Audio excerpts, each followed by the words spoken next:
Alright, for this video I wanted to go over the question, can you be an S-Corp shareholder if you only have an ITIN? And so the answer to this question is always, well, it depends, right? So like everything in US tax laws, we have rules and then we have exceptions to rules, right? So starting with some of the basics here, what is an S-Corporation? So under 1361, an S-Corporation is a domestic corporation that is not an ineligible corporation. And it makes an election to be taxed as an S-Corp. So what would make it an ineligible corporation?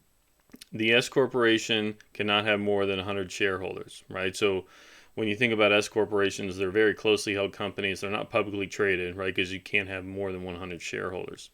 You can only have shareholders that are individuals, so natural persons. So you can't have a partnership as a shareholder. You can't have another C corporation as a shareholder. None of that's allowed. There are unique exceptions for certain type of subchapter S trusts and estates. But generally speaking, you're looking at individuals that are natural persons. The third one is you cannot have a non-resident alien as a shareholder, right? So non-resident aliens are those that are not U.S. persons, U.S. tax residents. And then the last one is the S corporation can only have one class of stock. If you have more than one class of stock, it terminates the election and you just become a C corp. Okay, so what's a non-resident alien individual? Because that's the crux of the issue here. Non-resident aliens under 7701 B1B are individuals that are neither U.S. citizens nor they are a U.S. tax resident. So U.S. citizens, that's pretty straightforward, right? If you're a U.S. citizen, you're automatically a U.S. tax resident.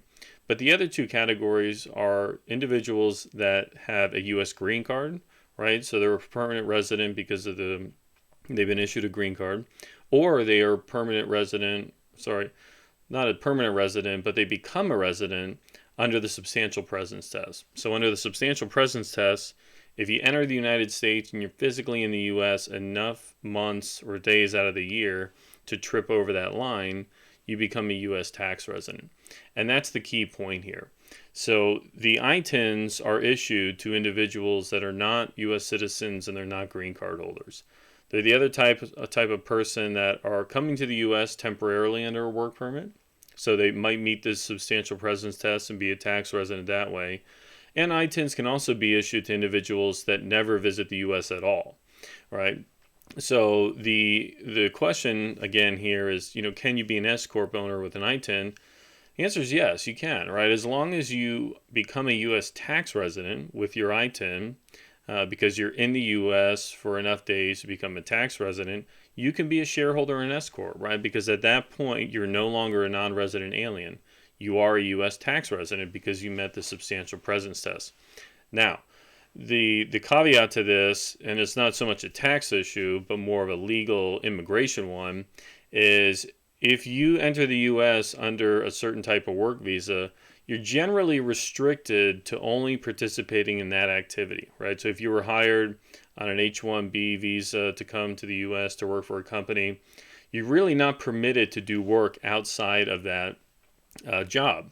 So you can't start entering, opening S corporations, becoming a shareholder, and then conducting business, because that would be a violation of the terms of your visa. So the tax answer is yes, you can, but you really need to be careful with what type of visa are you in the United States under, because by participating in an S corporation as a shareholder, you might be violating the terms of your visa.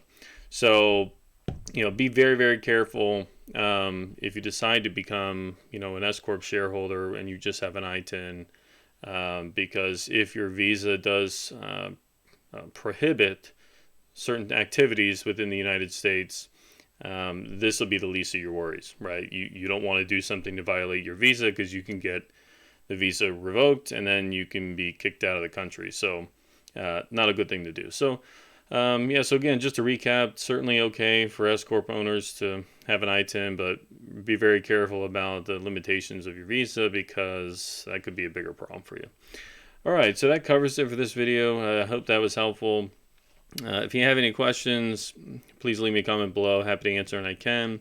And I look forward to seeing you again on the next video. Thank you.